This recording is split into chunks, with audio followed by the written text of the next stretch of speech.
ramassé de la poussière, il l'a placé dans le bol qui servait de bol à nourriture de ce Bouddha. Il a mis cette poussière dans ce bol et il a visualisé, il a pensé qu'il mettait de l'or.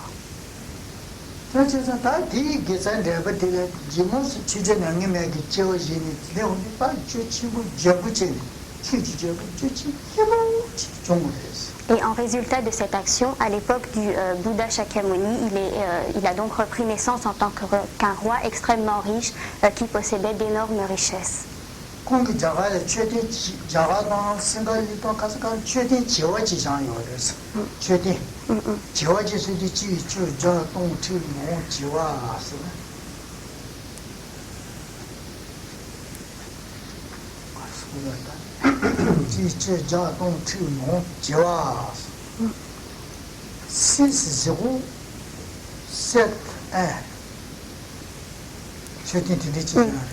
C'est les 6 zéros. 1 million. Et donc, 1 million, ça vient. Et donc à l'époque du Bouddha Shakyamuni, il a fait en sorte de faire construire des stupas. Il en a fait au nombre d'1 million.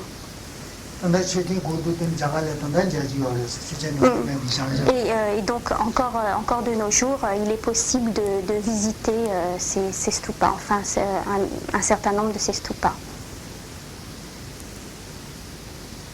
en Inde.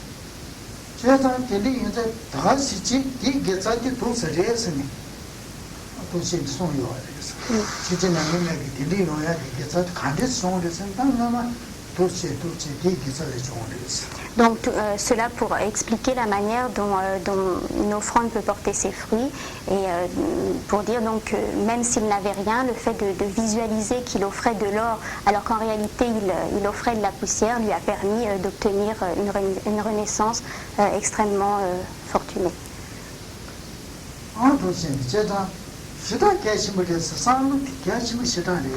Et donc la pensée, la disposition d'esprit est extrêmement importante. La pensée est bien plus importante que l'objet lui-même.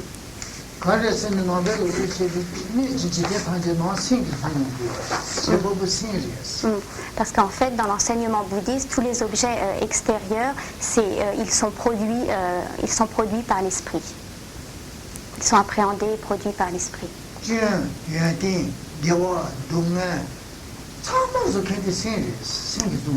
Parce que en fait, les qualités, les défauts, le bonheur, le malheur, tout cela, c'est l'esprit qui le fait.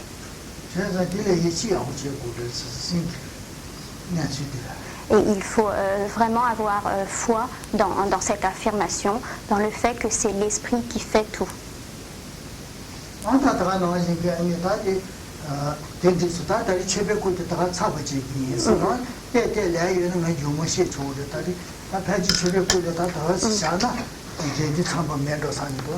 Donc Rinpoche pense qu'il va arrêter ce soir sur le sujet des offrandes. Il pense que ce sera probablement terminé, mais s'il y avait quelque chose à rajouter, ce sera fait la prochaine fois. Voilà.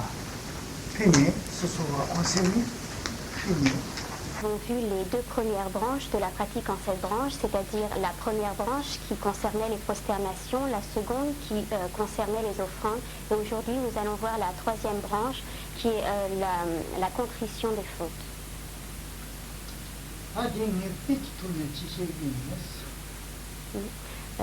Rinpoche va exposer cela au travers d'un exemple.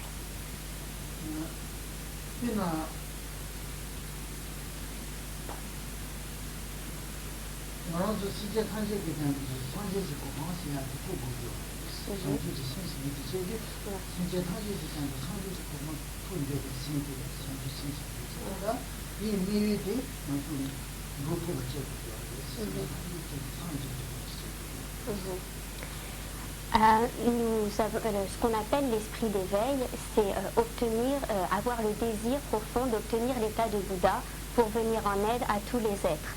Et afin d'obtenir cet état de Bouddha, nous devons mettre un certain nombre de moyens en œuvre pour atteindre cet état de Bouddha.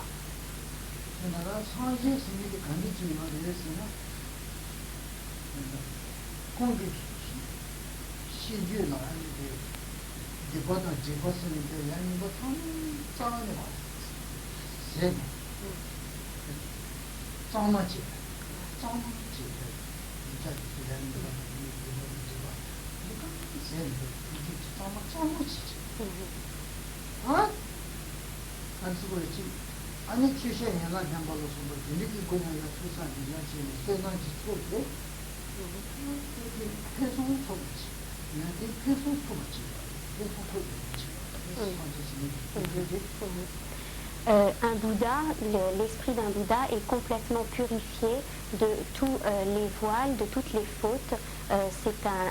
Son esprit est complètement purifié de toutes les erreurs, de toutes les fautes que des êtres ordinaires. Donc c'est ce qui définit en premier lieu un Bouddha, c'est cette totale purification.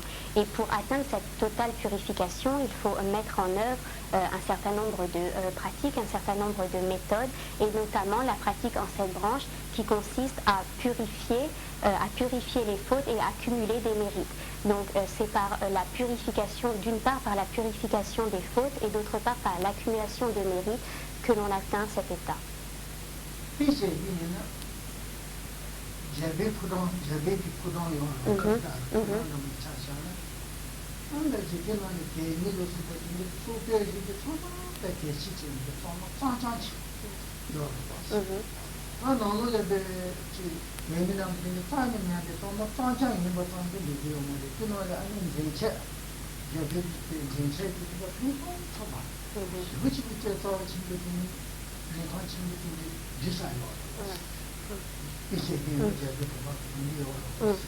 Donc, par exemple, cela peut être comparé au palais, donc cet esprit de Bouddha peut être comparé au palais d'un roi. À l'intérieur du palais d'un roi, non seulement le ménage est fait, donc c'est très propre, il n'y a aucune poussière dans ce palais, il est très propre, très brillant, et d'autre part, il y a également des décorations, c'est-à-dire qu'on va y installer des meubles magnifiques, on va y installer toutes sortes de décorations. Donc d'une part, à l'intérieur de ce palais, ce palais sera complètement propre, complètement purifié de toute impureté, de toute saleté, et d'autre part, il sera décoré. 그래서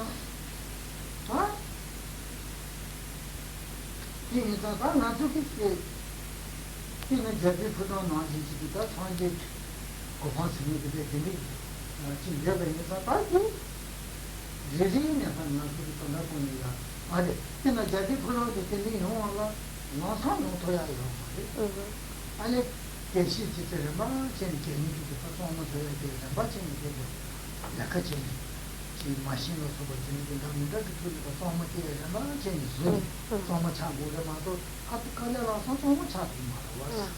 Cependant, ce palais, ce n'est pas du jour au lendemain qu'il a été nettoyé à partir d'un état antérieur qui était sale.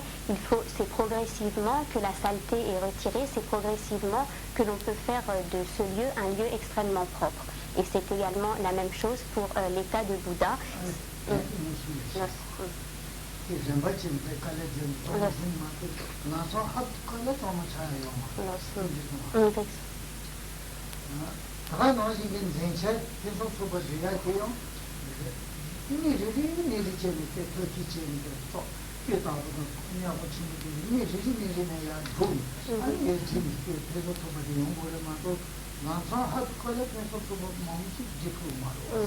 Également pour la décoration de ce palais, ce n'est pas d'emblée tout de suite que l'on pourra posséder un grand nombre de meubles, un grand nombre de décorations, de tableaux, etc.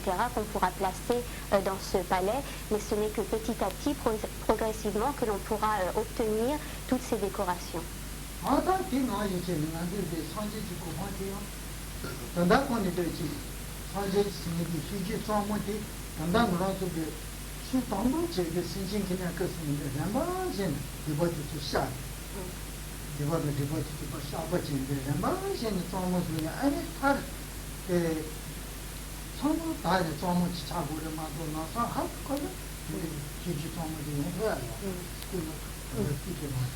Afin d'obtenir l'état Bouddha, c'est la même chose, c'est semblable à cet exemple. C'est-à-dire que pour purifier notre esprit, afin qu'il puisse devenir aussi pur que celui d'un Bouddha, ce n'est pas immédiatement, alors que nous commençons simplement à pratiquer le dharma, que nous pourrons purifier toutes les fautes, toutes les empreintes négatives sur notre courant de conscience.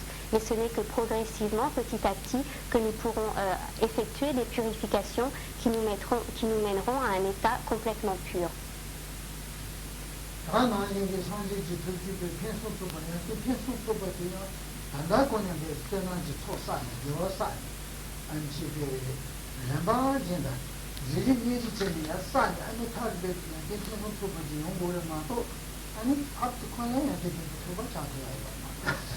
Également, en ce qui concerne toutes les qualités que possède un Bouddha, toutes les connaissances et toutes les qualités que peut posséder un Bouddha, ce n'est pas tout de suite, ce n'est pas immédiatement que nous pourrons les obtenir, mais c'est également progressivement en pratiquant des accumulations de mérites, en pratiquant des actes vertueux que nous pourrons réunir cette accumulation de mérites et posséder toutes les qualités d'un Bouddha. Mais ce n'est pas immédiatement, tout de suite, en commençant simplement la pratique, que nous pourrons réunir toutes ces qualités.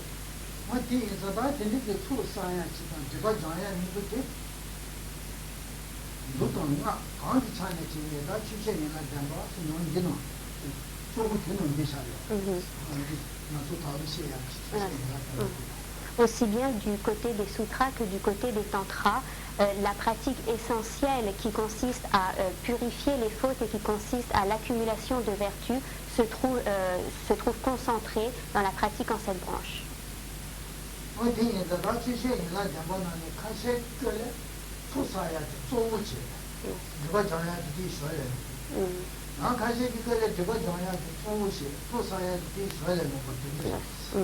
Dans cette pratique en cette branche, certaines branches visent surtout essentiellement à la purification des fautes, mais malgré tout, l'accumulation de mérites arrive comme un sous-produit dérivé. De la même façon, certaines branches visent surtout à l'accumulation des mérites, mais naturellement, comme un sous-produit dérivé, la purification des fautes est également effectuée. Donc, certaines branches sont essentiellement soit l'accumulation de mérites, soit la purification des fautes, mais de manière secondaire, ces deux pratiques sont conjointes.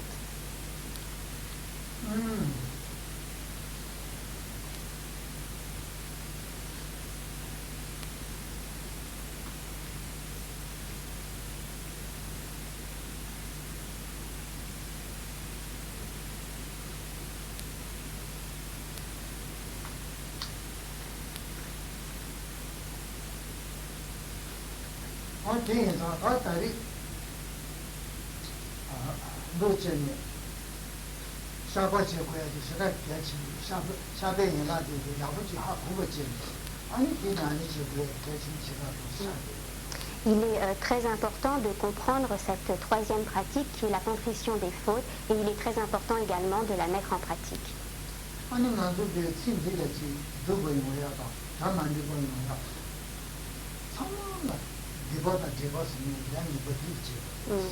Toutes les souffrances que nous pouvons expérimenter dans cette vie, toutes les souffrances, tous les mal-être, tous les problèmes que nous pouvons expérimenter dans cette vie sont le fruit karmique de fautes antérieurement accumulées.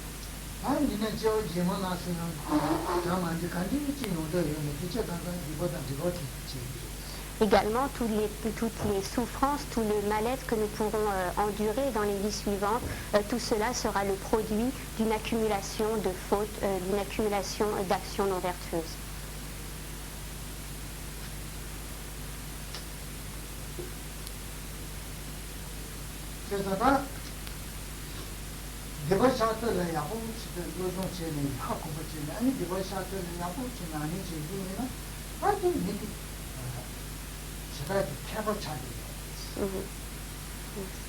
Le fait d'étudier la manière dont on purifie les fautes, le fait d'étudier et de mettre en pratique ces études qui consistent à connaître les moyens de purifier les fautes antérieurement accumulées, cela fait du pratiquant un véritable expert.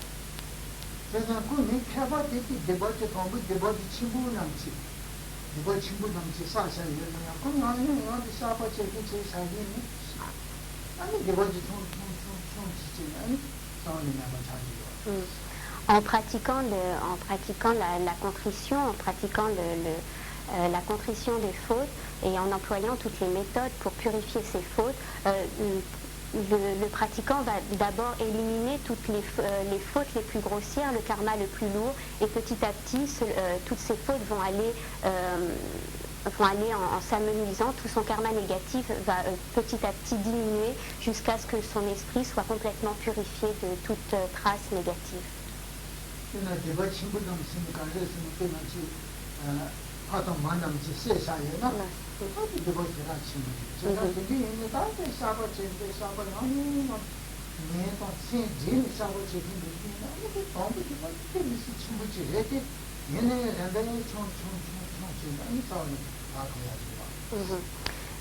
Ce qu'on appelle l'accumulation d'un karma très lourd, d'un karma très négatif, ce serait par exemple de tuer son père et sa mère, ce qui entraînerait des conséquences extrêmement négatives. Mais si on pratique régulièrement, si on pratique tous les jours régulièrement la contrition, eh bien des fautes aussi graves que celles-ci peuvent s'amenuiser jusqu'à être complètement purifiées.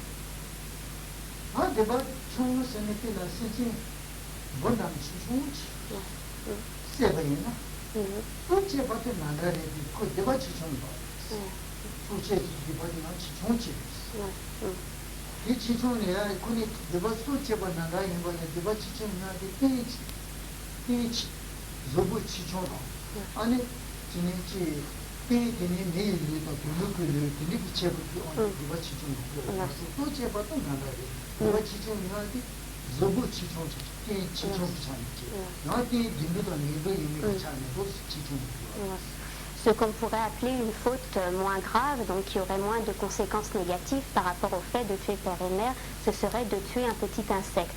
Effectivement, il s'agit dans les deux cas de tuer, c'est-à-dire de retirer la vie, mais il y a une différence dans la gravité du karma accumulé, dans la mesure où le support n'est pas le même, c'est-à-dire qu'il s'agit d'un petit support, d'un petit corps. Également, on établira une distinction entre l'existence humaine et l'existence animale. Donc, tuer un petit insecte reste un acte négatif, mais un acte négatif qui entraîne des conséquences négatives beaucoup moins graves.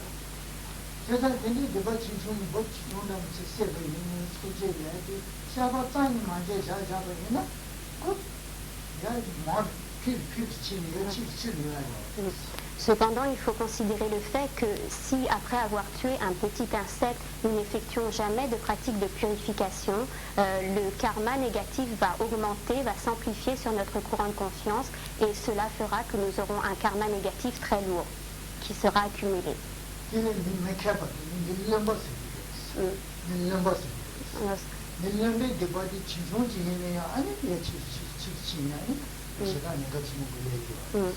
On fait la différence entre un être expert et un être stupide. L'être stupide, même s'il accomplit une faute qui n'est pas très grande au départ, comme tuer un petit insecte, parce qu'il n'aura pas de pratique de purification, parce qu'il ne connaîtra pas les pratiques pour purifier ce karma négatif, ce karma va s'amplifier sur son courant de conscience.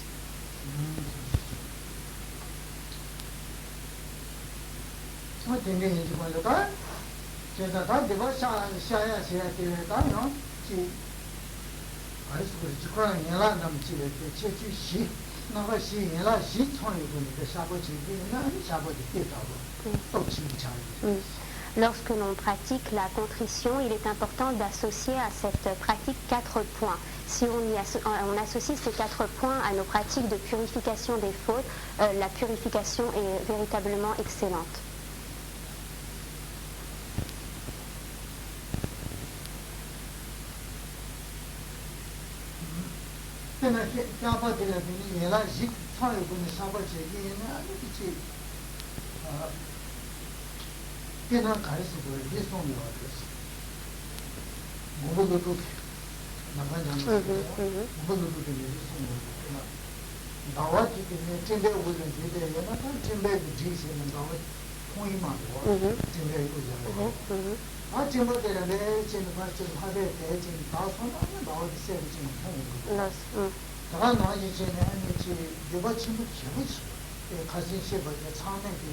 어제는 사기 거친데 얘는요. 샤바디 파티가 지쳐거는 샤바디 때 다도 아니 어떻게 아니 나와데 집어다 보여줘. 집어다 제안해서 대본 나오지.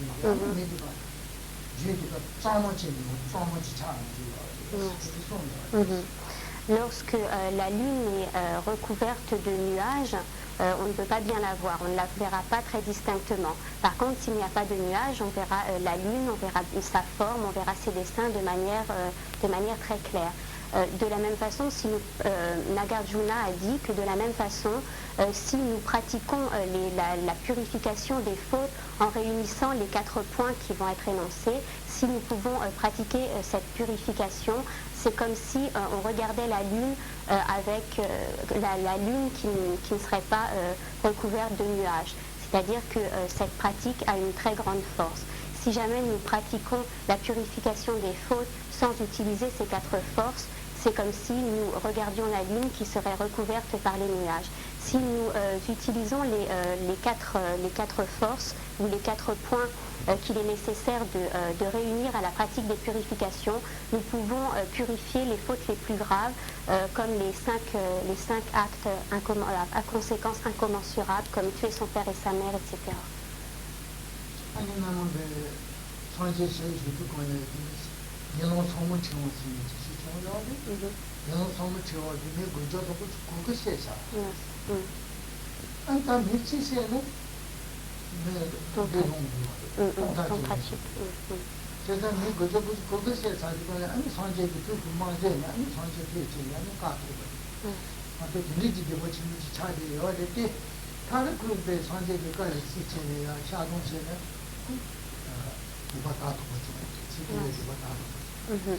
À l'époque du Bouddha Shakyamuni, il y avait un être nommé Angulimala qui avait tué 999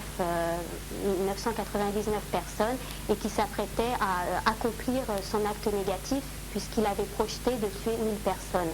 Et à ce moment-là, alors qu'il avait déjà tué 999 personnes, il a rencontré le Bouddha Shakyamuni qui lui a enseigné le Dharma, qui lui a enseigné la manière de purifier ses fautes. Et en suivant les instructions du Bouddha, il a pu, donc Angulimala a pu purifier toutes les fautes qu'il avait accumulées en tuant 999 personnes. Donc il a pu purifier un karma négatif extrêmement lourd.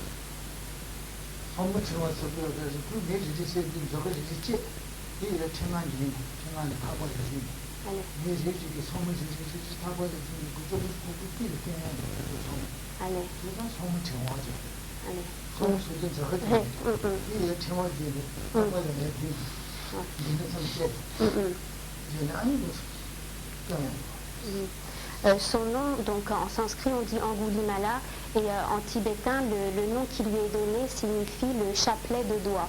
Parce qu'en fait, à chaque fois qu'il tuait une personne, il prenait son doigt et il les enfilait, il se faisait un collier avec, avec tous les doigts des personnes qu'il avait tuées. Donc c'est pour ça qu'on lui a donné ce nom.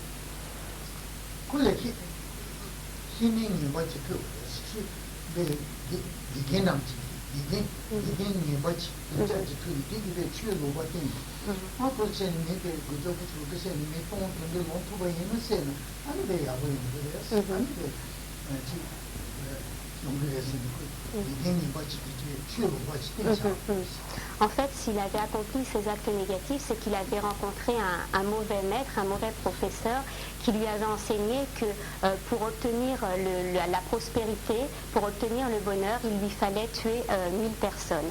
Donc c'est pour cela qu'il avait entrepris, selon les instructions de ce mauvais maître, de tuer 1000 personnes.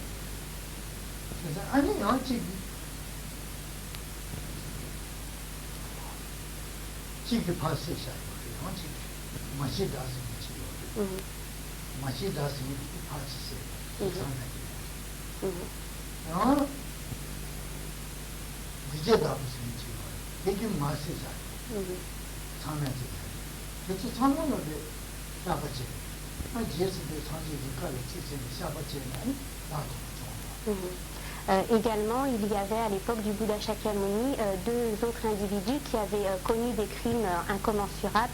Le premier, du nom de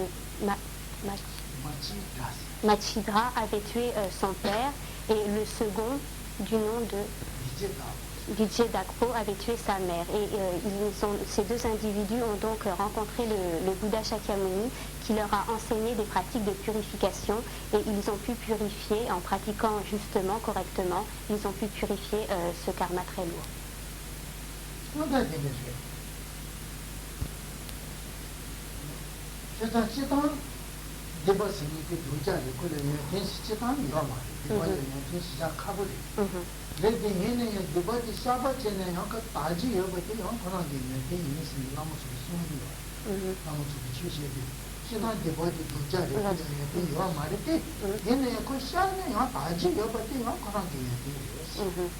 De manière générale, on ne peut pas dire que les erreurs possèdent des qualités, c'est-à-dire que toutes les fautes accomplies sont mauvaises à 100%, elles ne possèdent aucune qualité.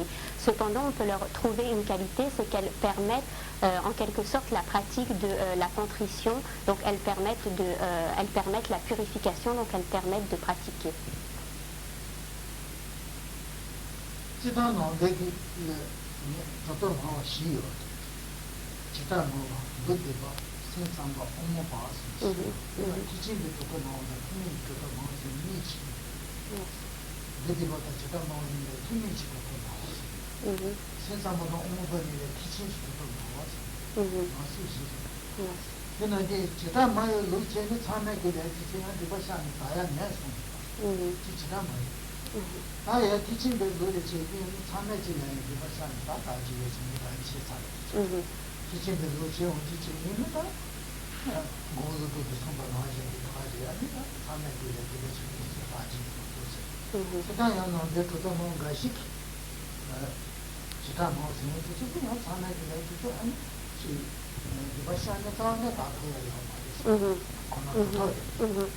Dans les enseignements bouddhistes, on peut distinguer quatre écoles, les deux écoles inférieures qui appartiennent aux petits véhicules et les deux supérieures qui appartiennent aux grands véhicules.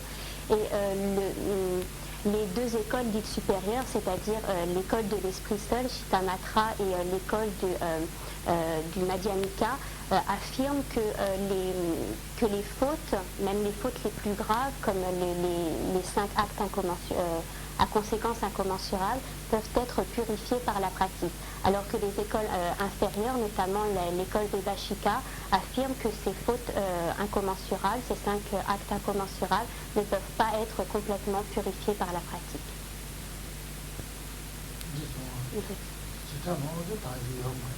La peine.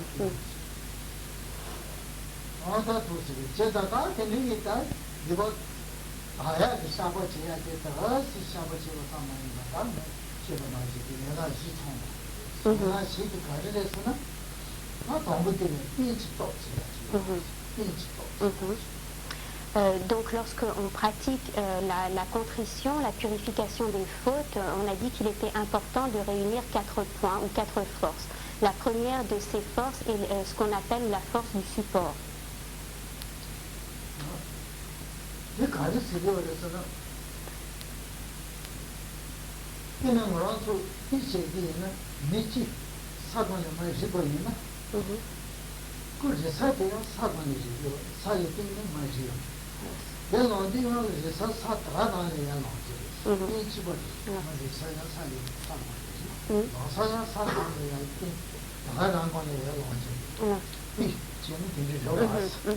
Donc si on veut donner un exemple de cette première force qu'on appelle force du support, donc de ce qu'on appelle le support, par exemple si on prend un individu qui tombe sur le sol, c'est sur le support du sol qu'il est tombé, et s'il se relève, c'est également avec le support du sol qu'il se relève.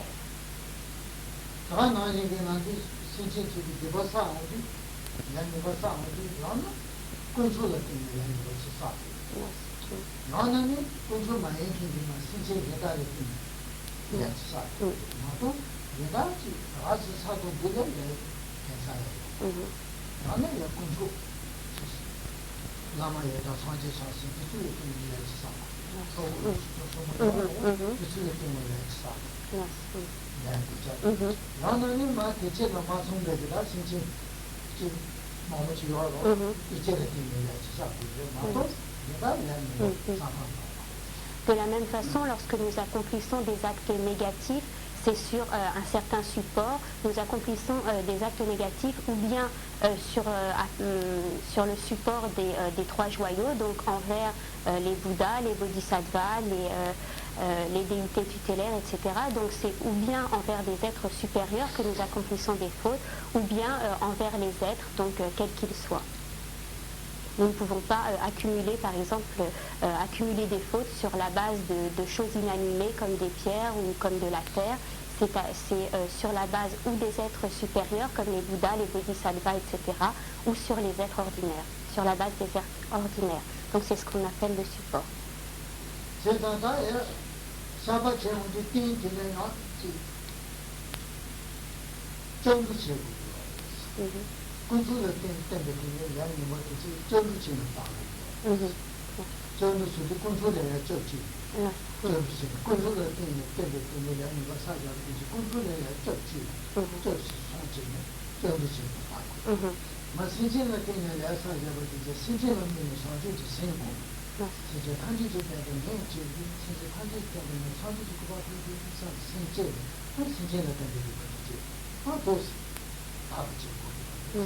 Donc parce que c'est sur la base des êtres, par exemple si c'est sur la base des êtres supérieurs que nous avons accompli des fautes, parce que c'est sur cette base que nous avons accompli des fautes, c'est aussi sur cette base que nous devrons accomplir des purifications. Et la manière d'accomplir des purifications, donc le premier point, c'est de prendre refuge en les trois joyaux.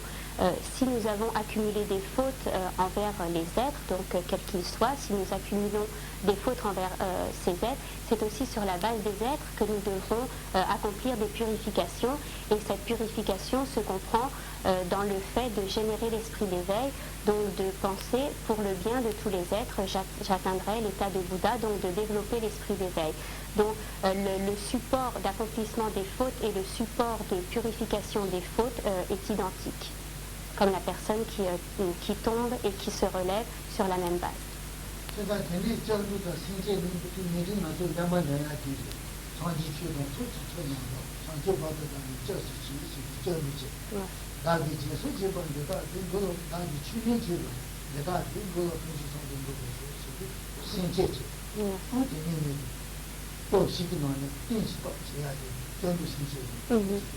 Donc la première force, c'est la force du support.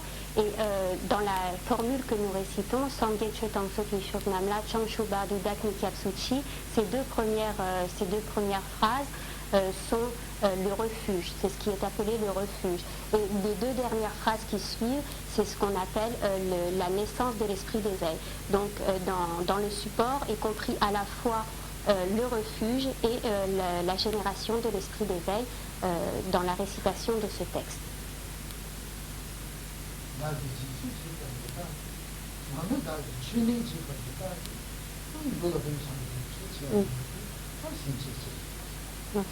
Donc la première partie se dit donc le refuge Sangye Chötang Soki Shoknamla, Changshu Bardu Dak Nikyapsuchi, Dakijin Soki Pesunanki, Tolapen Chirsang Gedro Parsho. Ces deux dernières phrases constituent la naissance de l'esprit d'éveil. Donc c'était pour la première force, la force du support.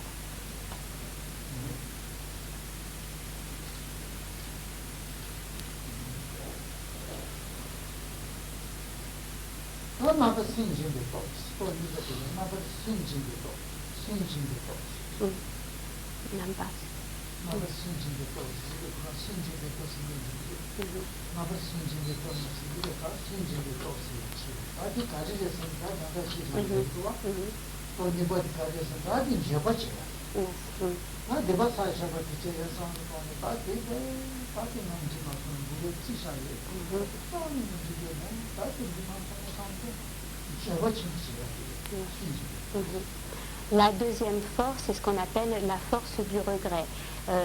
Par rapport à toutes les fautes que nous avons accumulées ou qu'il est probable que nous ayons accumulées, nous devrons générer un grand regret, penser que vraiment cela ne convient pas d'avoir agi de la sorte et générer un profond regret, du plus profond de notre cœur, de générer un profond regret envers les actes négatifs accomplis.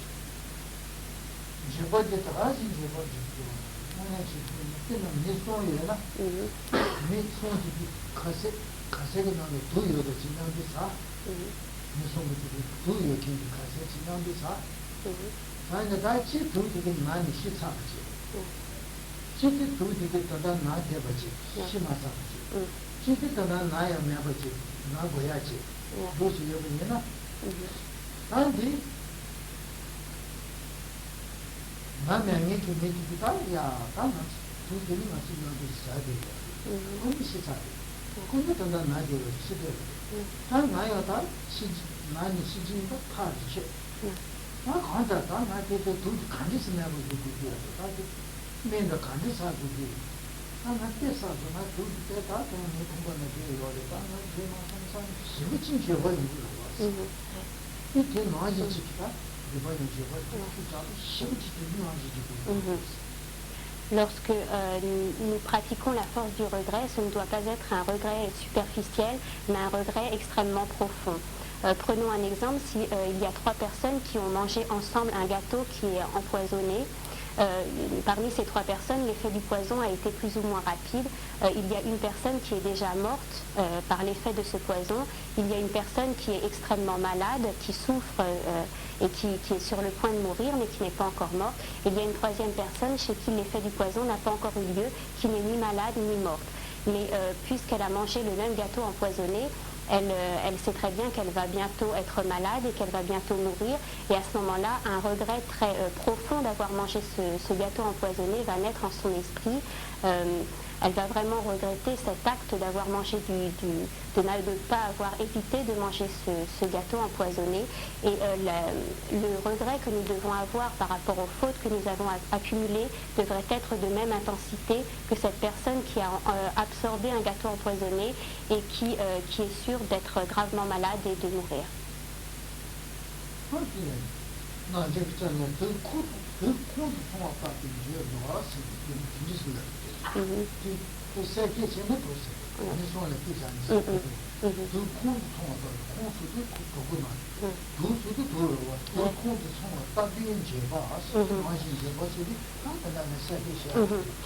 Donc il y a une expression en tibétain qui dit regrette comme si tu avais absorbé, comme si dans ton estomac il y avait du poison.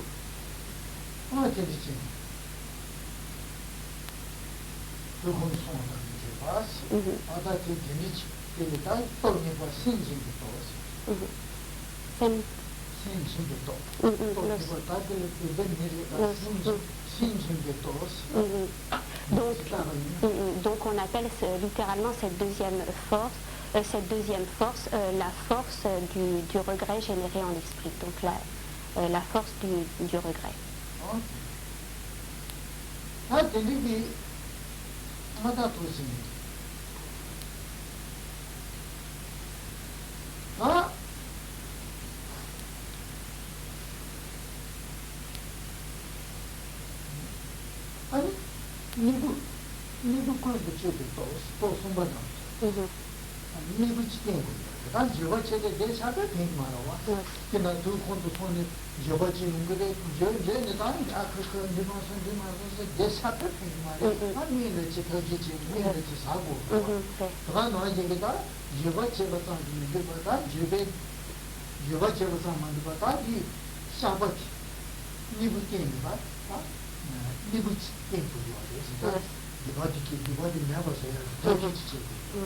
Mais la force du regret ne suffit pas. Effectivement, la personne qui a absorbé du poison, le simple fait de dire, de regretter, de dire ah c'est dommage, j'ai absorbé du poison, c'est vraiment regrettable. Dire simplement cela et ne rien faire ne mène pas à grand chose.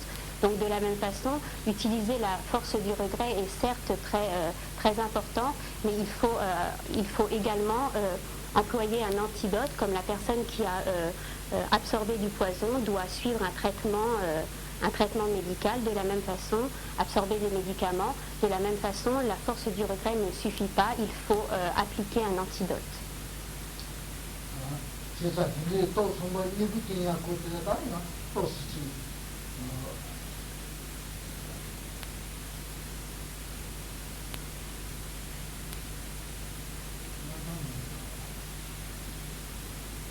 또시 마무지 시제요. 쇼리 시제. 단도 시제. 제가 아니 또 10원 넘기네. 아니 또 10원. 니부 때야 또 기내가 또 En ce qui concerne donc ce troisième point qui est l'antidote, il y a beaucoup de choses à dire. C'est pour ça que Rinpoche préfère ne pas en parler pour l'instant et faire un développement plus important plus tard. Donc on va laisser pour l'instant ce troisième point de côté, l'antidote.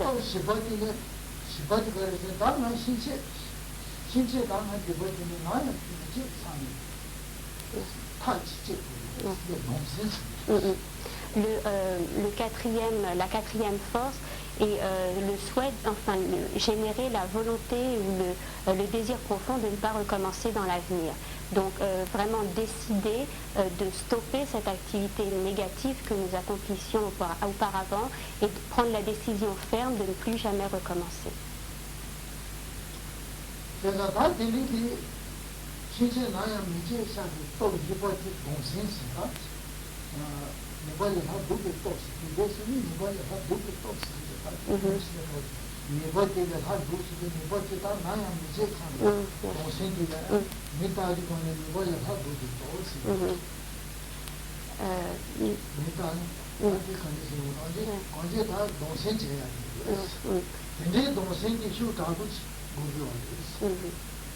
Donc cette quatrième force qui est le vœu puissant de ne pas recommencer à l'avenir, les actes négatifs doit également être effectué d'une manière qui ne soit pas superficielle, mais c'est vraiment avec une très grande force d'esprit que nous devons prendre la ferme décision de ne plus jamais accomplir des actes semblables.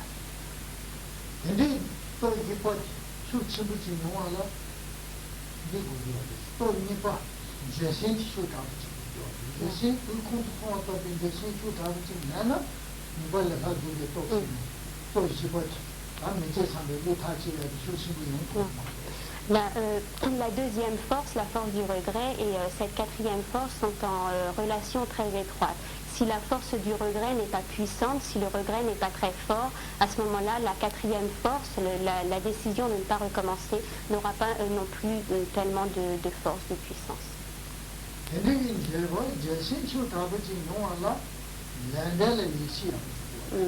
Et pour que le regret soit vraiment profond, il faut avoir une grande foi dans l'interrelation.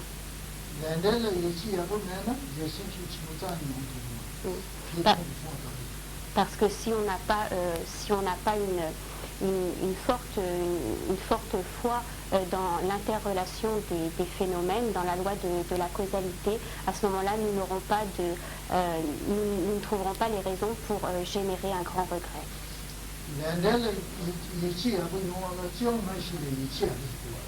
Et pour avoir la foi dans la loi de la causalité, dans l'interdépendance des phénomènes, il faut avoir confiance et foi dans l'existence des vies passées et des vies futures.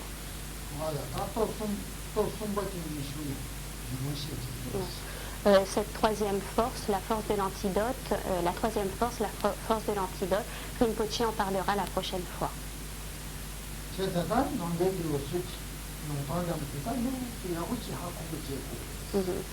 Il est très important de connaître le fonctionnement, la manière dont sont exposés les enseignements bouddhistes, leur manière de fonctionner.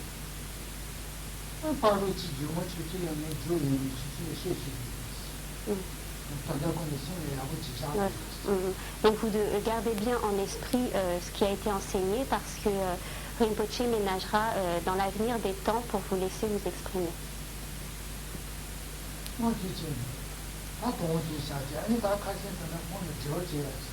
Donc on va s'arrêter. Tu avais une question que tu voulais poser déjà la dernière fois. Et donc même si d'autres personnes ont d'autres questions, on va réserver un temps maintenant pour les questions-réponses.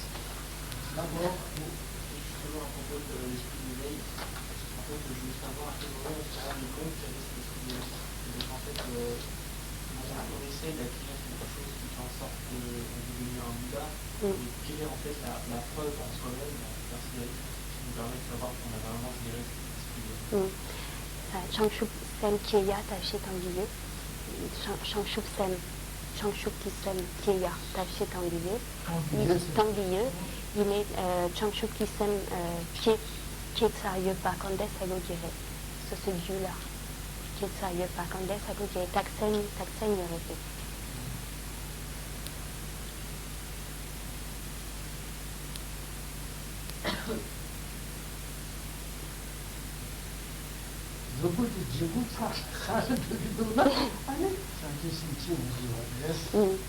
Si le corps prend de plus en plus d'ampleur, de plus en plus de lourdeur, ça veut dire que l'esprit d'éveil est né.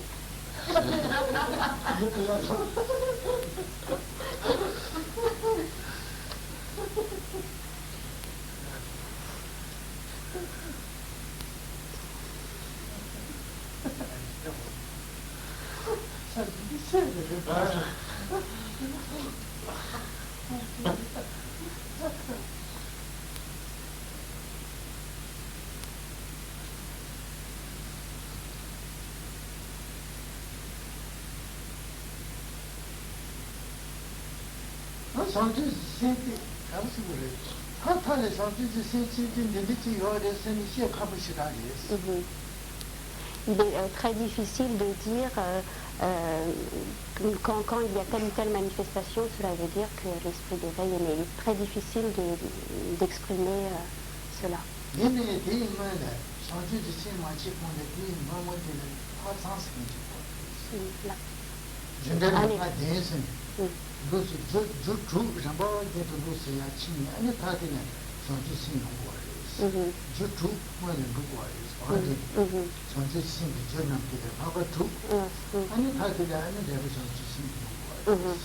En fait, on peut diviser en 6 étapes, en six causes qui vont précéder cet esprit d'éveil. Donc,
Parmi ces 6 causes qui mènent au développement véritable de l'esprit d'éveil, la dernière cause, donc la 6e, est ce qu'on appelle la pensée supérieure. Ce qu'on appelle la pensée supérieure, c'est la pensée déterminée de seul venir en aide à tous les êtres, de seul atteindre l'état de Bouddha pour le bonheur de tous les êtres. Cette pensée n'est pas superficielle, puisque le pratiquant, à ce niveau de pratique, pense toujours, sauf lorsqu'il dort, il pense toujours au bien des êtres, et cela il le pense sans faire de distinction sur la base de l'équanimité.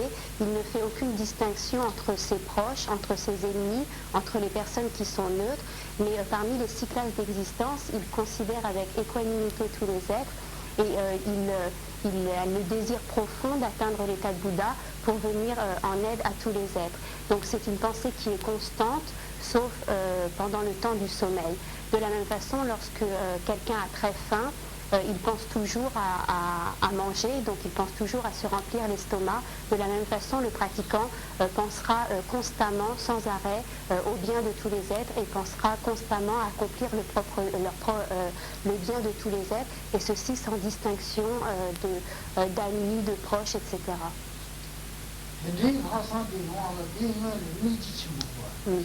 Avant de développer cette pensée supérieure est développée sur la base de la grande compassion.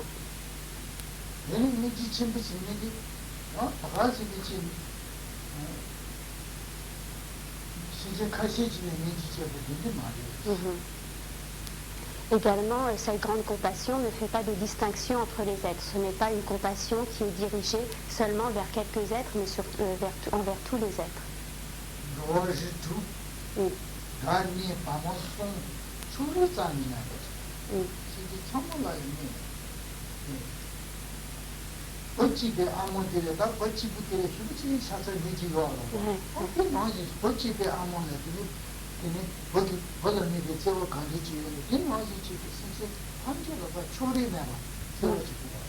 Donc pour parler de cette grande compassion, il faut que la compassion soit dirigée de manière